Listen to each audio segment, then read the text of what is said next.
It's your move, Mr. Swinley. Ah, yes, a somewhat difficult problem. No.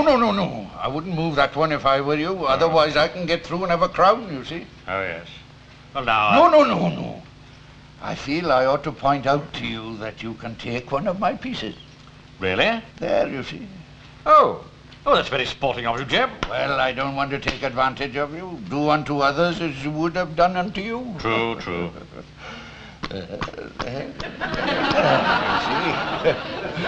Jeb. Do unto others as you would have them do unto you. Put not your faith in man alone. Quite so. Well, how much do you owe me now, Mr. Swinley? £48, 10 shillings. Do you fancy a cup of tea before we go double or quits? Oh, yes, that would be very welcome. Yes, indeed, yes. Yes, the brew that cheers us in our darkest hour. Right-o. Can we have a bit of service here? What do you two want now? A little civility for a start. Now, please, Jim, please. You must excuse my impetuous friend. It's the Celtic blood, you understand, Sergeant. Constable. Oh, I'm so sorry. Still, I'm sure it's only a matter of time. Oh, don't apologise to that big flatfoot. He's just an instrument of oppression.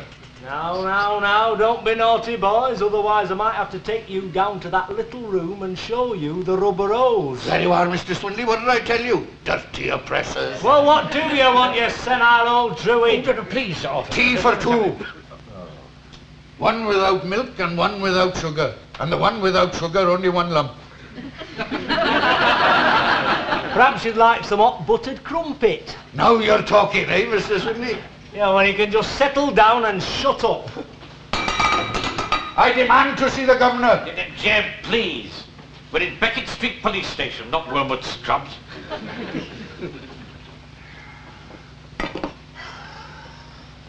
Tell me it's all a bad dream, Jeb. Oh, I could tell you that, Mr. Swinley, but it wouldn't be true. We're up the river. Up the river? The big house, the stir in the nick. Yes, they say that the stain lasts a lifetime. I'm very grateful that my dear mother has been spared the shame. Oh, cheer up, Mr. Swinley. It's not so bad. It's better than the old folks' hostel. Good, clean beds and healthy, simple food. If I play my cards right, I might be able to keep here until the warmer weather comes. With some of us, I'm afraid the stigma outweighs the advantages. Do you want to make a break for it? A break? Yes, it's quite simple, you know. It's been done any number of times. Oh, for heaven's sake. Yes, James Cagney and Humphrey Bogart made a habit of it. They were in and out of Sing Sing like a fiddler's elbow. Now, you're James Cagney and I'm Humphrey Bogart. No. No, you're quite right, Mr. Swinley. I'm James Cagney, you're more like Humphrey Bogart, mean and moody. Now, look, you see, that flat-footed Rosa, he can be Pat O'Brien. No, Jim, forget it. No, it worked a treat in the film. You see, Humphrey Bogart pretended to be ill and lay on his bunk moaning and groaning. And when Pat O'Brien came in to look him over, Jimmy Cagney belted him on the head with a slop bucket, took his keys and they scarpered. They got away? No, they would have done, but for Edward G. Robinson. Yes, he was waiting outside in the yard with a machine gun. He mowed them both down where they stood. They don't make films like that anymore. No, we've a lot to be thankful for. Are we reprieved? No, it's just a visitor for Mr. Swinley. Oh, this way, sir. Oh, this will be your mouthpiece. Come to spring you. Yeah. Ah, Mr. Hunt. Let me know when you've had enough. Thank you very much. A lifer in Alcatraz. What? James Cagney. He was a 3-time loser, you see, and when Pat O'Brien came to visit him, he was playing a priest. They changed clothes and Jimmy made a clean away. Yes. Now, if you start getting undressed, Mr. Swinley and me'll draw lots for you. Look, is he all right? If you'll pardon the expression, sir, I think he's what they term stir-crazy. What's he babbling about? Escape, sir. The classic method. You may remember Dickens used it when Sidney Carton exchanged clothes with the prisoner in the Bastille. 'Tis a far, far better thing I do. I should have thought you'd have sobered up by now, Swinley. I've never been anything else in my life, sir. Well, that's not what it says on the charge sheet. Drunk and disorderly in black and white. I can explain that, Mr. Yes, well, you'd better, and quickly, too. They're waiting for me in the first tee. I promised the captain I'd play around with his wife. Oh, he's a bigger villain than we are. An unfortunate connotation, Jeb. What? What Mr. Hunt means, that he doesn't mean that Look, he's going to Swindley, shut up and get on with your alibi. Yes, sir. Well, now, it all started on Thursday lunchtime. Yes. I brought some sandwiches to the office, and I took the opportunity to do a little fingering. Fingering? Cello, sir. An unfortunate connotation, Mr. Swindley. I had a recital that evening at the Women's Guild. Yes, yes, go on, go on. Well, sir, as I said... You were fingering.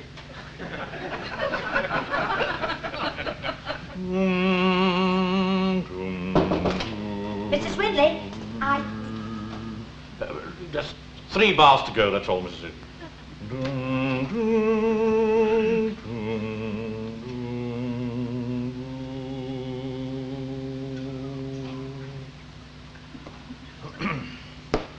I always find that third movement most inspiring. I don't think much of the words. Very droll, Mrs. Edgley. Oh, wait, by the way, they said there's an old man waiting for you downstairs. Oh, that'll be old Jeb. Jacob Elijah Burgess.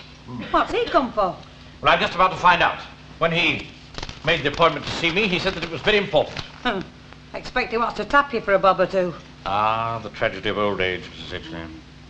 What is it, do you think, that would give an old man most pleasure? A young woman? Please. No need to be flippant. We shall none of us escape the scythe of the Great Reaper. Tea or coffee? The moving finger writes, and having writ, moves on. Tea or coffee? Nor all thy piety nor wit shall lure it back to cancel half a line. I'll bring you one of each. Nor all thy tears wash out a word of it.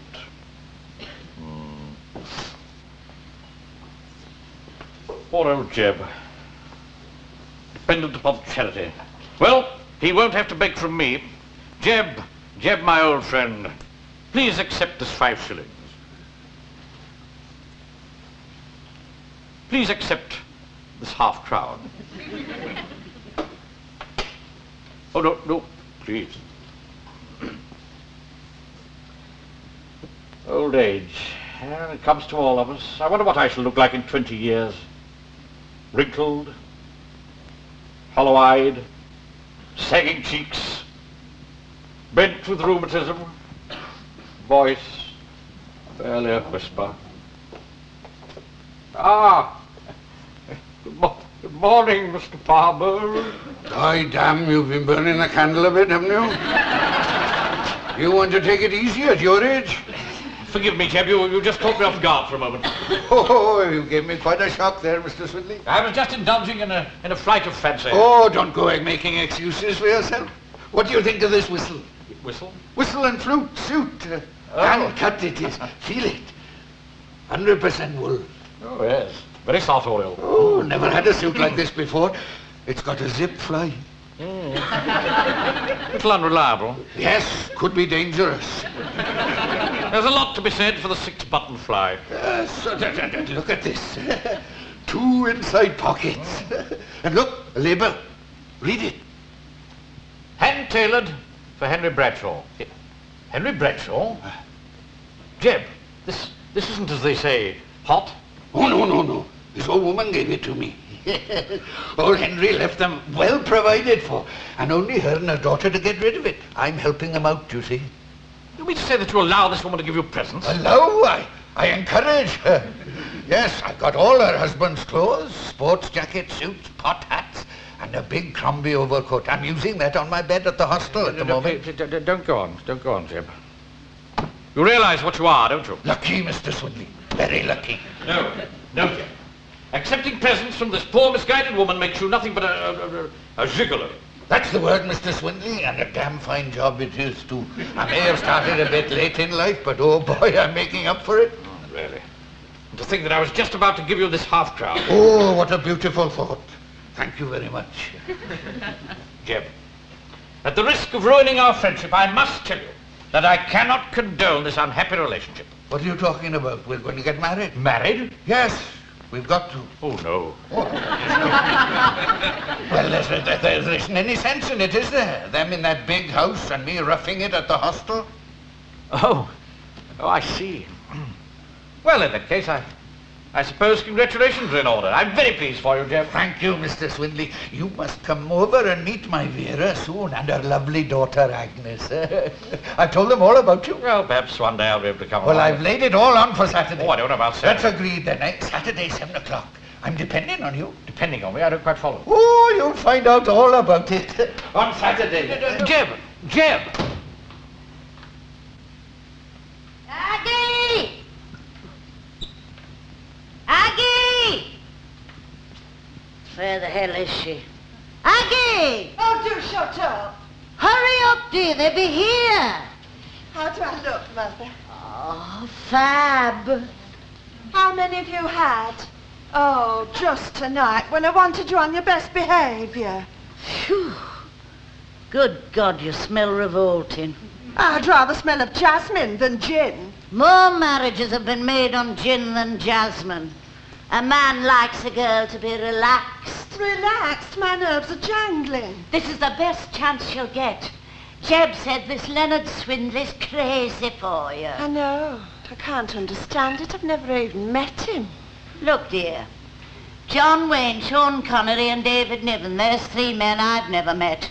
But I wouldn't sit here and say no. He must be a very romantic man, falling in love with my photograph. He must. But Jeb said ever since he saw your photo, he's been positively panting for you. Oh, Eck. Am I all right? Are you there, my little mountain blossom? Have you missed me? Hello? You got the new stays on again. I need some protection from you, you Welsh wolf. Oh. Where is he? Ooh. Oh, he's hanging his coat up. Come in, Mr. Swindley. Oh, come in, make yourself at home. This is my friend, Mr. Swindley. This is my intended. And her Bradshaw? lovely daughter, Agnes. Miss Bradshaw? Oh, come on, don't stand on ceremony. 2 youngsters like you. Agnes and Leonard it is. Oh, Leonard. Like a lion. Sit on the settee, Mr. Swindley. Oh, thank you. Next to my little Agnes. What about a little snort, just to get things going? I'm afraid I have very fixed ideas on alcohol. We know. Bloody Mary. I beg your pardon. Vodka and tomato juice. I was telling the ladies how you liked your vodka. I admire a man who can hold his liquor. Do you always drink vodka? Vodka?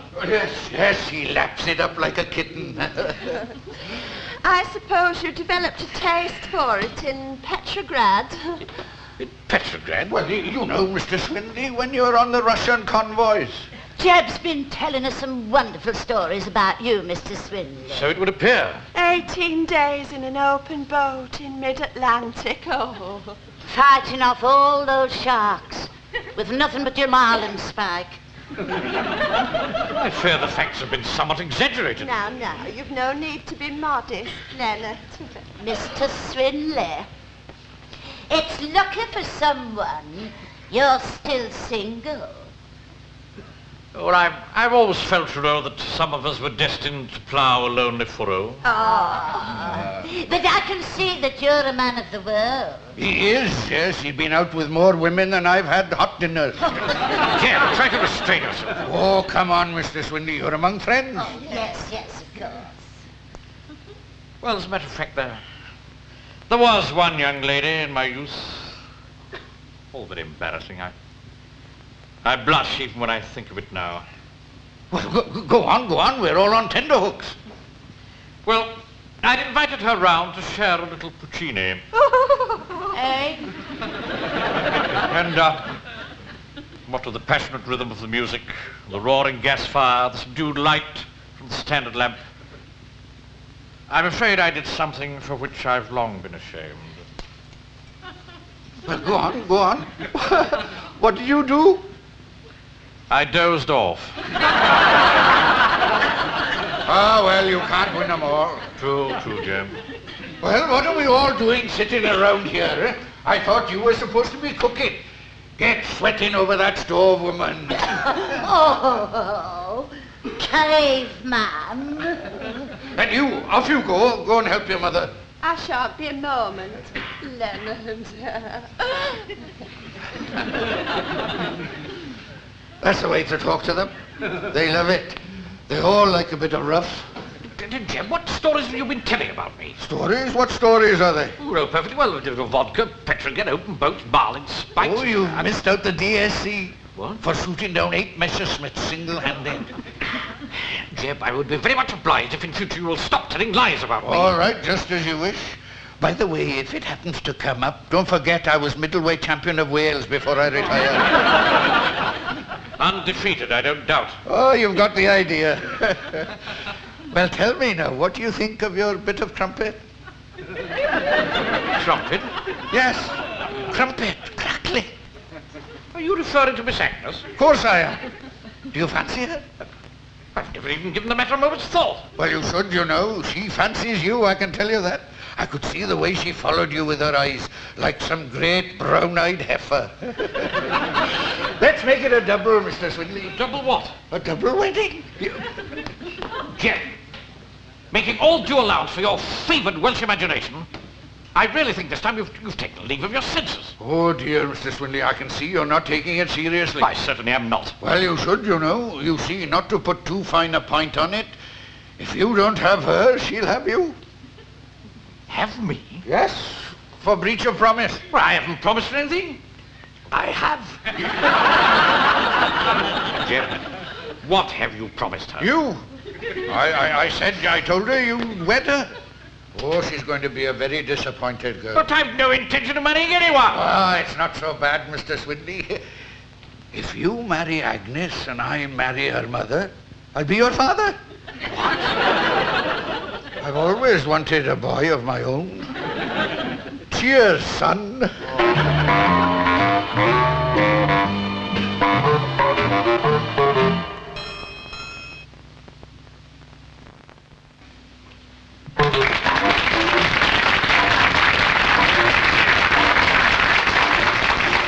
you care for a bit of snout, Mr. Hunt?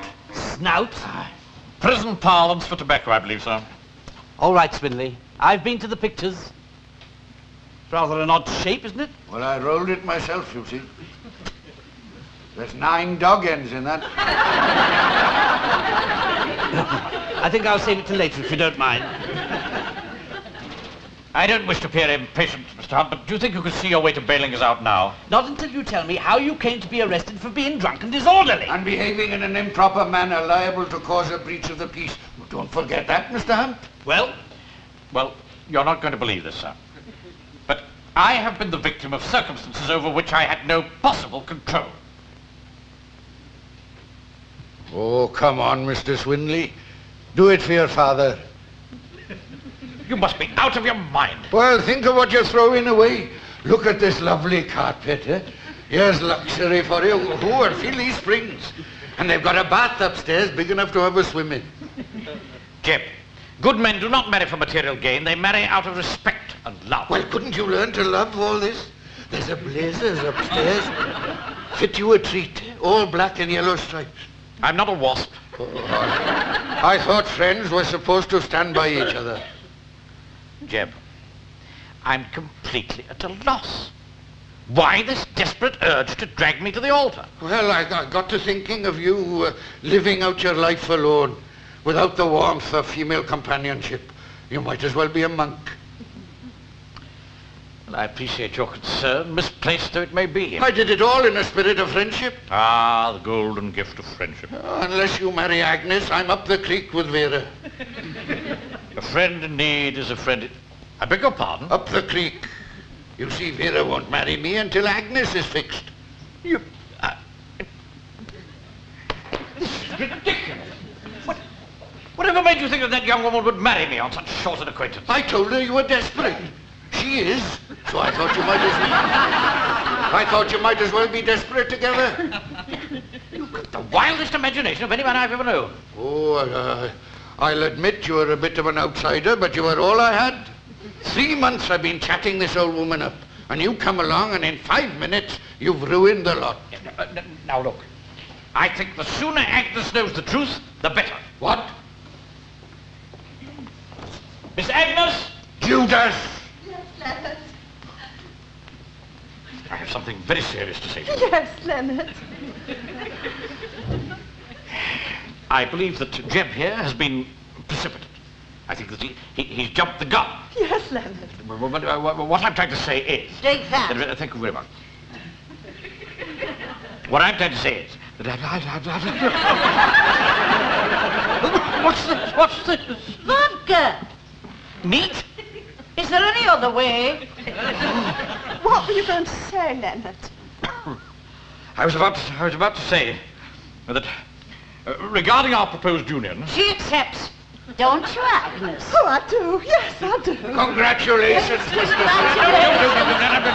You've jumped the gun again. I haven't finished.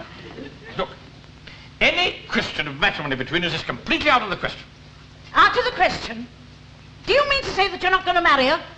No, madam, I am not. When I came in here this evening, marriage was the very last thought in my mind. Oh! You dirty old devil. You foul brute. Young lady, Leonard Swinley, I think you better go, wanting to play fast and loose with my little Agnes, an innocent slip of a girl like her. Madam, your anger wounds me, but I quite understand. Oh, come, my love, it's a free country. Let him pick and choose. Pick and choose! If that's what you think, you can go with him. You walked whilst playboy. What, you don't mean that, do you? Oh, yes, I do. It was you who brought him here. No, please. Living on innocent women, you dirty old men. Bloodsuckers. No, I... Oh, don't waste your breath on the old witch. Wait! After all I've given you, even the clothes you stabbed up in. I don't want your husband's old cast-offs. I never did like them. Here, take the lot. There, no. This doesn't work.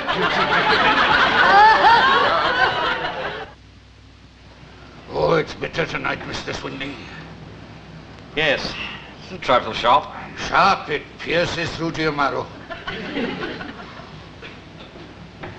Look, Jeb, I'm very sorry if I came between you and Vera. Oh, not to worry, Mr. Swinley. Dead common she was. And if you ask me, we're well shot of them both. Well, I'm very glad to see you taking it so philosophically. No sense in doing anything else. Oh, dear. Hope that bus isn't long. I know. There's one due. Would you care for a drop of Nelson's blood? What? Where did you get that rum from? I got a bottle of vodka in the other pocket.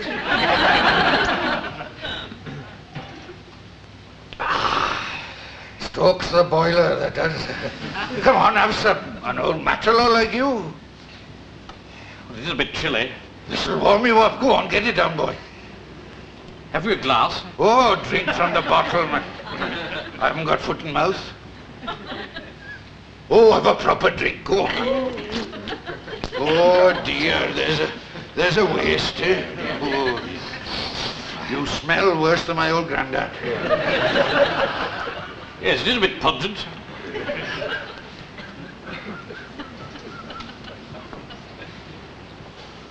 How about that, Mr. Swinley? What?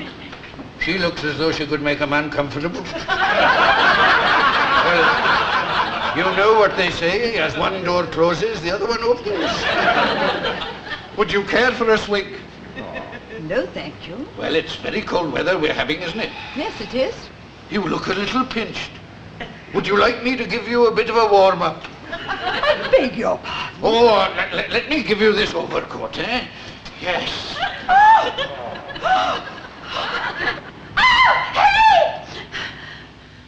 And then the constable arrived. I get the picture. They had no right to confiscate that rum, you know. I bet that flatfoot swilled it all. I think, Mr. Hunt, the sooner we go, the better. Yes. Constable, I must say I'm very grateful to you, sir, for bailing us out. I don't think I could have stood another night in here without losing my sanity. Well, how much is the bail? Oh, £10 surety for each, sir. That's £20. Cheap at half the price. Oh, just think, Jim, in another few minutes we shall be free men again. Oh, dear. Something wrong, sir? Well, this is a funny thing. Seems to have come out without my wallet. What? Well, hard luck, Swinley. Oh, but no, don't fret, Swinley. He'll be out first thing in the morning, and I must rush along now. Can't keep the captain's lady waiting. But sir, Mr. Hunt, Oh, don't take it too hard, Mr. Swinley. There's always the prisoner's aid. Cheer up. We'll have another game, eh? Remember that Blondie, the big policewoman? She'll be on again soon. I think she fancies you.